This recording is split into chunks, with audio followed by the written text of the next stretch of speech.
files. Hindi lahat ng alitan ay nauuwi sa usapan. Minsan, nagsisimula lang sa simpleng argumento. Hanggang sa tuluyang mawala ng kontrol. Ito ang nangyari sa isang mag-asawa sa Caloocan na ang buhay ay biglang natapos dahil sa isang matagal ng sigalot, isang away na umiikot sa lupa, isang hapon na dapat ay normal lang na uwi sa isang trahedyang hindi inaasahan ng kanilang pamilya. Minsan, ang pinakamapanganib na bagay, hindi yung baril, hindi yung kutsilyo, kundi yung galit na matagal nang kinikimkim. Yung galit na unti-unting lumalaki hanggang sa isang araw, sasabog na lang bigla. At kapag nangyari iyon, wala nang babalik sa dati. Wala nang aatras at madalas, may buhay na mawawala. Nangyari ang insidente sa Sitio Silanganan, Barangay 167 sa Llano, Caloocan City, bandang hapon ng araw ng Linggo, April 26, 2026. Ayon sa ulat ng pulisya, natagpuan ng mag-asawa na duguan at nakahandusay matapos pagbabarilin sa mismong lugar kung saan sila nakatira. Ang katahimikan ng komunidad ay napalitan ng takot at gulat. Kinilala ang mga biktima na sina Ronald Abonitala, 45 taong gulang, at ang kanyang asawa na si Leonora Abonitala, 50 taong gulang. Ayon sa kanilang mga kaanak, simpleng pamilya lamang sila na naninirahan sa lugar. Ngunit matagal na umano silang may alitan sa isang lalaking residente na kalaunan ay itinurong suspek sa pamamaril. Batay sa investigasyon, ang pinagmulan ng hidwaan ay tungkol sa lupa. Ang suspek ay isang 64 na taong gulang na lalaki at umano'y presidente ng Homeowners Association sa kanilang lugar. Ayon sa mga autoridad, may issue umano tungkol sa rights ng lupa at may mga aligasyon na nais itong makuha ng suspek mula sa mga biktima.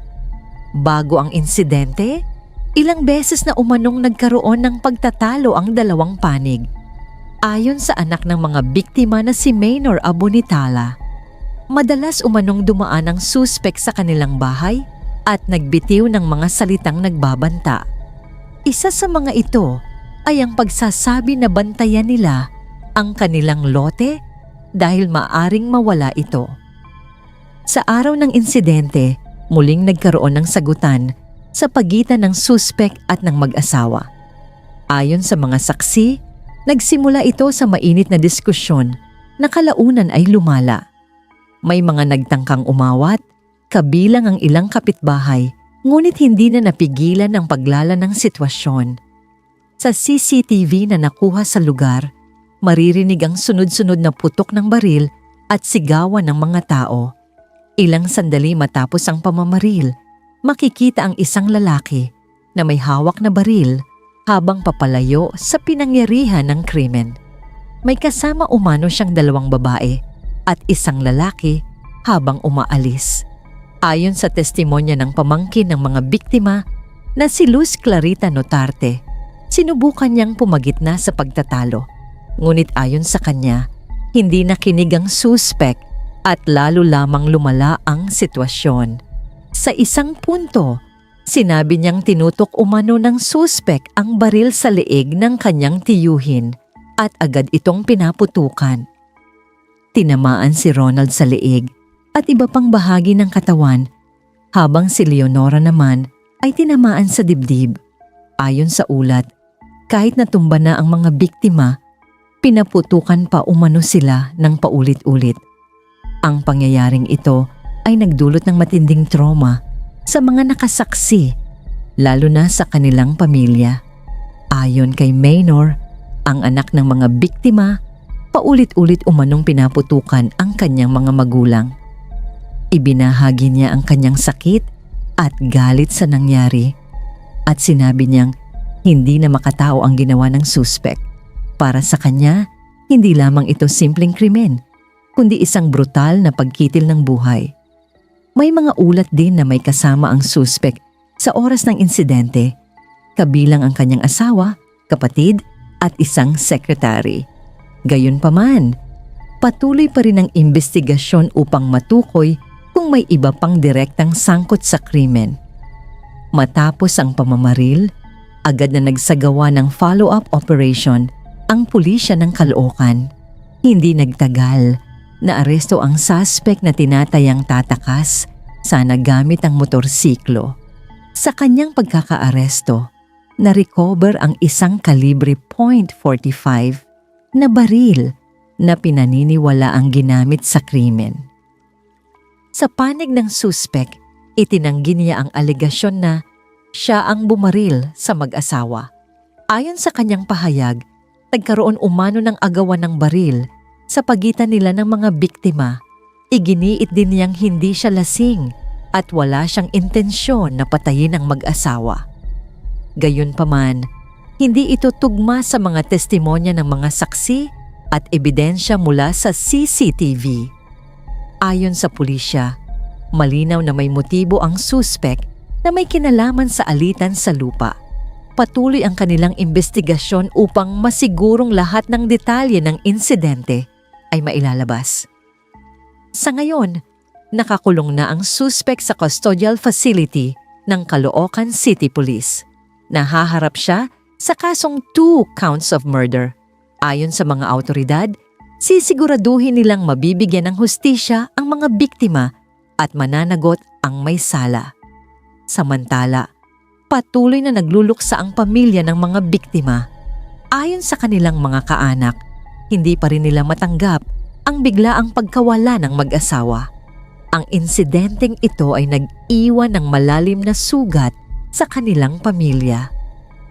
Samantala, patuloy na nagluluksa ang pamilya ng mga biktima. Ayon sa kanilang mga kaanak, hindi pa rin nila matanggap ang biglaang pagkawala ng mag-asawa. Sa loob lamang ng ilang minuto, ang isang normal na araw ay nauwi sa trahedya. Ang mga simpleng plano, mga pangarap at ang araw-araw na buhay ng pamilya ay bigla na lang naputol. Para kay Minor Abonitala, hindi lang ito pagkawala ng magulang. Ito ay pagkawala ng gabay, ng tahanan at ng mga taong lagi niyang masasandalan. Sa kanyang mga pahayag, ramdam ang bigat ng sakit at galit. Ang alaala ng huling sandali ng kanyang mga magulang ay patuloy na bumabalik sa kanyang isipan. Hindi rin naging madali para sa kanilang pamilya ang pag-aasikaso sa labi ng mga biktima. Dahil sa relihiyon, agad na inilibing ang labi ng ina bilang pagsunod sa kanilang paniniwala. Samantala, ang labi naman ng ama ay nananatili sa funeral parlor dahil sa kakulangan ng pondo. Isang realidad na mas lalo pang nagpapabigat sa kanilang sitwasyon. Sa gitna ng kanilang pagdadalamhati, nanawagan ng pamilya ng hustisya. Hindi lamang para sa kanila, kundi para na rin sa iba pang maaaring makaranas ng kaparehong sitwasyon. Para sa kanila, ang pananagot ng may sala ay hindi na maibabalik ang buhay ng kanilang mga mahal sa buhay. Pero ito ang tanging paraan upang magkaroon ng kahit kaunting kapayapaan. Patuloy ang investigasyon ng pulisya upang matukoy kung may iba pang sangkot sa insidente. Sinusuri pa rin ang lahat ng ebidensya, kabilang ang CCTV footage at testimonya ng mga saksi. Layunin ng mga awtoridad na mailabas ang buong katotohanan at masigurong walang detalye ang makakaligtaan.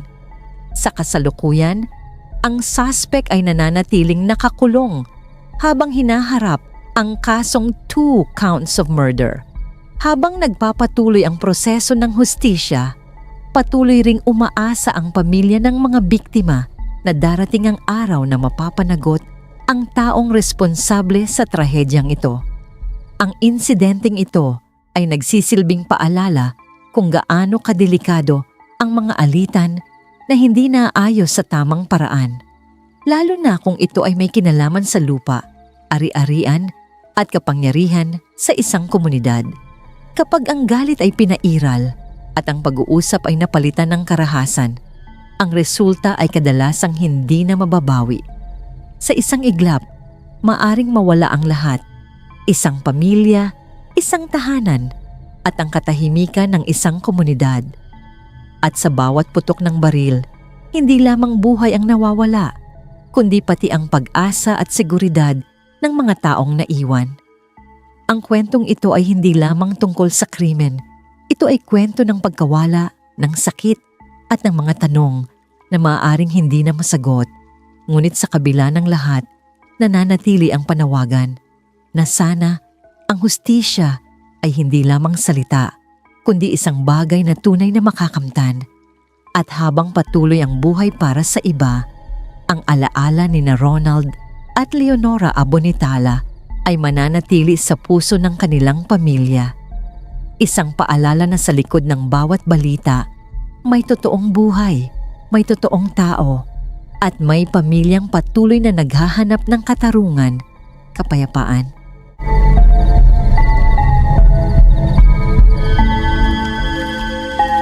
Kung nagustuhan mo ang ganitong klase ng true crime, mystery at real case stories, huwag kalimutang i-like ang video at mag-subscribe sa channel na ito. Marami pa tayong kasong tatalakayin, mga kwentong totoo, madilim at hindi dapat makalimutan. Salamat sa panonood at magkita tayo sa susunod na file.